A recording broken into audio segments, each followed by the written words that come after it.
তাহলে একাধিক সহিহ হাদিস নারীর দিকে দেখা যাবে না। আর একটা হাদিস আছে, আল্লাহর নবী বলছেন কেউ যদি সুন্দরী মেয়ের দিকে তাকায় তাহলে চোখের পাওয়ার বেড়ে যাবে।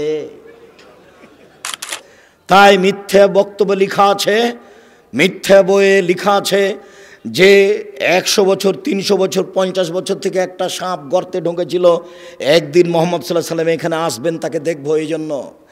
এবার সব গর্তগুলো বন্ধ করলেন আবু বকর সিদ্দিক, মাত্র একটা গর্ত খালি, আর কাপড় নেই। তখন গর্তের মুখের উপরে পা দিলেন, এবার সাপ দেখছে গর্তের মুখ বন্ধ, তাহলে আমি কিভাবে মোহাম্মদকে দেখব?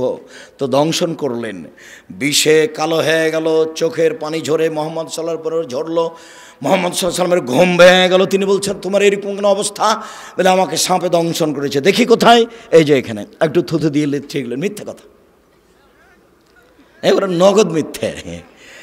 ওই গর্তের মুখের উপরে ঘুঘুর ডিম দেওয়া আছে, ঘুঘু মানে মাকড়সার জালে ঘুঘু ডিম দিয়েছে, একবারে নগদ মিথ্যে কথা।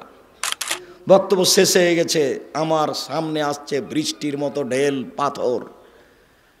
ওই সময়তে আমাকে কোনো পাথর লাগেনি, ঢেল লাগেনি, তবে আমি স্টেজ থেকে নেমে দৌড় দিলাম, এক বাড়িতে গিয়ে উঠলাম, তখন পায়ের স্যান্ডেল ছিল না, ও স্যান্ডেল পরার মতো পরিবেশ ছিল না। তখন আমি বলছিলাম হাসবুনাল্লাহু নি'মাল ওয়াকিল। কতদিন যে এরকম ঘটনা ঘটেছে, এখনও ওরকম নেই, এখন মানুষ কিছুটা সহ্য করছে। আর তখন যেন আমার কথাগুলো সমাজে একেবারেই নতুন ছিল। এখন যারা বা মাঝহাবি মানুষ, তারাও একটু বুঝতে শিখেছে যে হাদিস জাল জয়ীব আছে। আমারই এক ক্লাস ফ্রেন্ড কামেল পাস একদিন বলছে ছি ছি ছি ছি ছি, আব্দুর রাজ্জাক বলছে যে হাদিস জাল। এ হাদিস কে বর্ণনা করেছে? উমর। হ্যাঁ আপনারা বলেন তো উমর কি মিথ্যে কথা বলতে পারে? তখন জনগণ বলছে না। দেখেন আব্দুর রাজ্জাক এই হাদিসকে মিথ্যে বলছে, যে হাদিস উমর বর্ণনা করেন। জনগণ তো আর বুঝে না, জনগণ তো আর বুঝে না যে হাদিস কিভাবে নকল হয়েছে। ওই মাইকটার ওখানে আল্লাহর নবী, আপনাকে দেখাচ্ছি, ওই মাইকটার ওখানে আল্লাহর নবী। এবার আল্লাহর নবী থেকে কথা শুনছেন আমার ওই ভাইয়ের ওখানে আবু হুরায়রা রাদিয়াল্লাহু তাআলা আনহু, উনি সাহাবীর স্থানে, তারপরে সাহাবীর পরে তাবেঈর স্থানে, তারপরে তাবেঈর পরে ইনি একজন, তারপরে আমার স্থানে ইমাম বুখারী। এখন ইমাম বুখারী বলছেন আমি হাদিস শুনেছি আমার শিক্ষক মাখুল হতে। তিনি বলছেন আমি হাদিস বর্ণনা করছি আমার শিক্ষক নাফে হতে। নাফে বলছেন আমি হাদিস নকল করছি আমার শিক্ষক আবু হুরায়রা হতে। আবু হুরায়রা বলছেন আমাকে আল্লাহর নবী বলেছেন। এইভাবে হাদিসের সূত্র আছে। তো ইনি বাড়িতে বসে বসে আরবি বানালছেন, দিয়ে এইভাবে রেডি করেছেন। কথা বুঝেননি? তার নাম জাল হাদিস, তার নাম জাল হাদিস। দেখবেন আপনি মুখামুখি দেখবেন, মুখামুখি দেখেন, একবারে মুখামুখি। বেশ কিছু হাদিস আছে দাড়ি চাঁচা যাবে না, ছোট করা যাবে না, দাড়ি বড় করো। নবীগণের বৈশিষ্ট্য 10টি, পৃথিবীর সকল নবীর বৈশিষ্ট্য 10টি। 1, দাড়ি ছেড়ে দাও, ইচ্ছে মতো বড় হবে।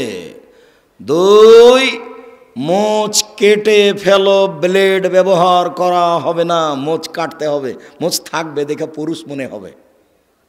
দাড়ি আর মোচ চেঁচে ফেল দিলে ওকে বেটি ছেলে মনে হবে, মহিলা মানুষ, তখন তার উপরে অভিশাপ হবে। দাড়িও নাই মোচও নাই, তখন ও নারী, তারপরে অভিশাপ, তারপরে অভিশাপ, তারপরে অভিশাপ। মোচ থাকবে, দাড়ি থাকবে, পুরুষ মনে হবে, আর পুরুষত্বা শক্তি কমবে না। তখন নারী বুঝতে পারবে। ওই বোকা মহিলা তো বুঝেনি, তাই দাড়িকে খারাপ মনে করছে।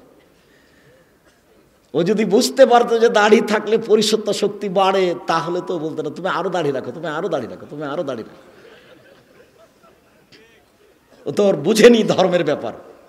2, বগলের লোম উঠিয়ে ফেলো, নারী পুরুষ একই হুকুম, ব্লেড চলবে না, নবীগণের বৈশিষ্ট্য।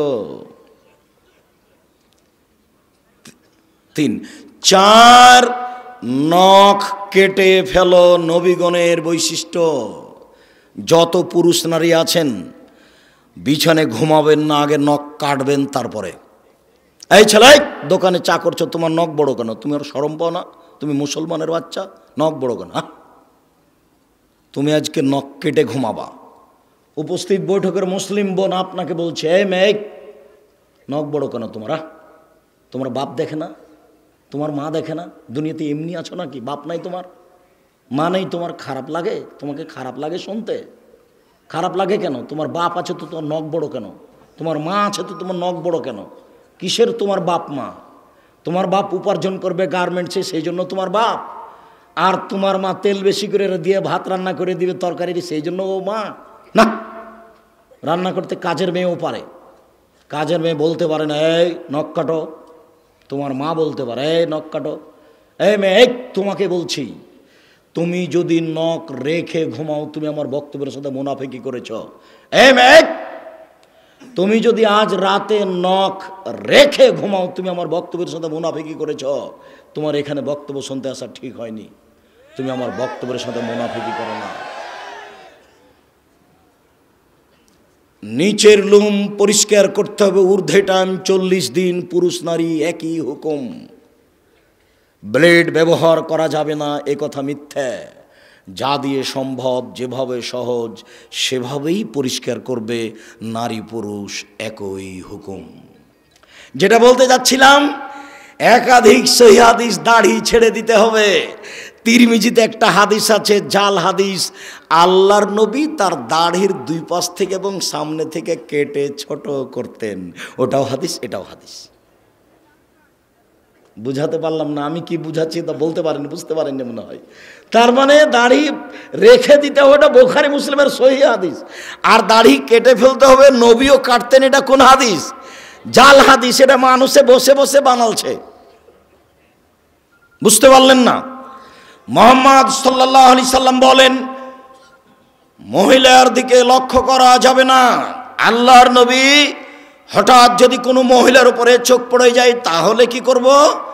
তখন আল্লাহর নবী বললেন, তুমি তোমার মুখটা তার থেকে সরিয়ে নিবা। তার মানে টিভির পর্দার দিকে তাকিয়ে তার খবর শোনা যাবে না। কোনো মানুষ যদি টিভিতে খবর শুনতে চায় তাহলে তাকে এইভাবে বসতে হবে। রং মাখানো পতিতালয়ের মেয়ে টিভির পর্দাতে এসে বক্তব্য দিচ্ছে, আপনি তার দিকে চোখ রেখে আছেন, তখন আপনি পরেজগার? ছি ছি ছি ছি। একটু লজ্জা লাগে না? একটু শরম হয় না? একটু হায়া লাগে না? বেটা তাহাজ্জুদ পড়ে, মাথায় টুপি দিয়ে থাকে, একটু শরম করা দরকার। খারাপ লাগছে, খারাপ লাগবে কেন? বসেন কেন? বসবেন কেন? আপনি বলেন যে আমি খুব ভালো মানুষ, বলেন দেখি। বলেন আপনি ভালো মানুষ, আপনি বলেন দেখি। রাসূল সাল্লাল্লাহু আলাইহি সাল্লাম বলছেন, 3 শ্রেণীর মানুষ জান্নাতে, জাহান্নামে যাবে না, ও জান্নাতে যাবেই যাবে।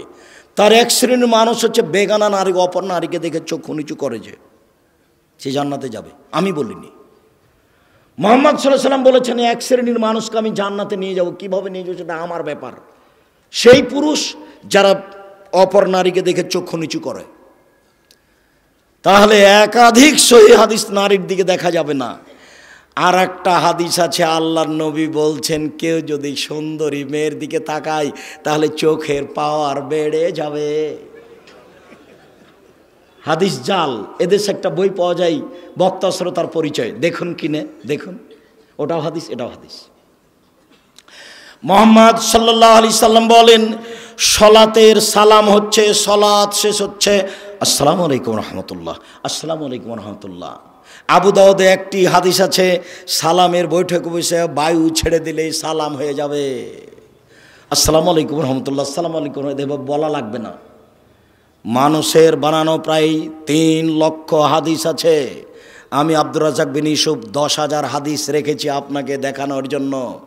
টাকার গায়ে লেখা আছে, চাহিবা মাত্র ইহার বাহককে দিতে বাধ্য থাকিবে।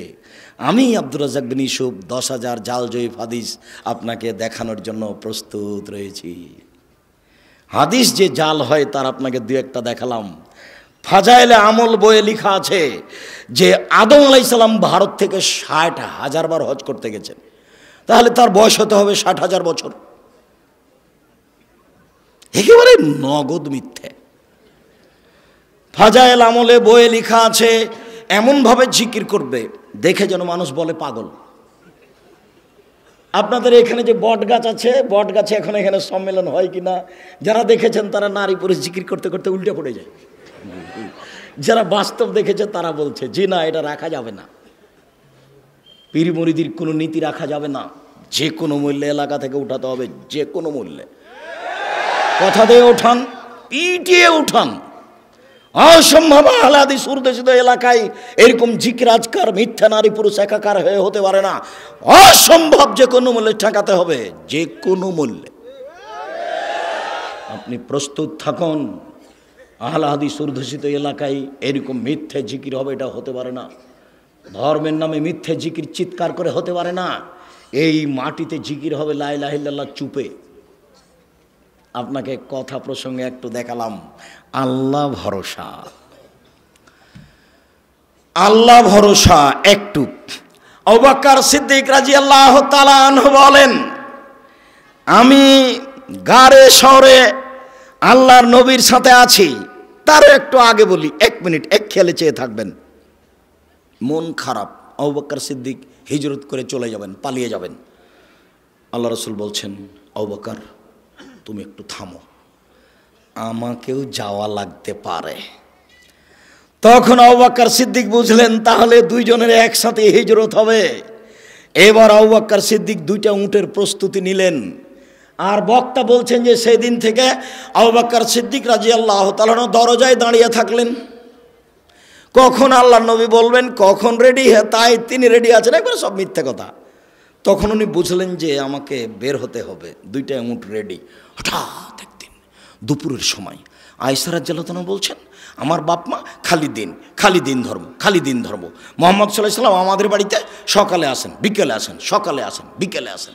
ঠিক একদিন দুপুরের সময় এসে বলছেন, ঢুকে বলছেন, আবু বকর সিদ্দিক জি, মেয়ে দুটাকে আপনার পরিবারের, এদেরকে সরতে বলেন।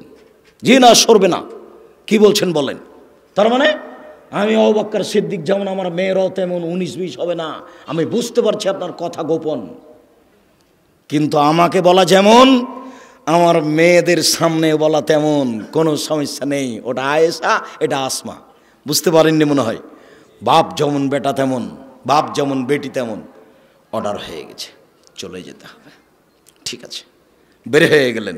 গাড়ে শহরে পাহাড়ের মধ্যে আশ্রয় নিলেন, গর্তে।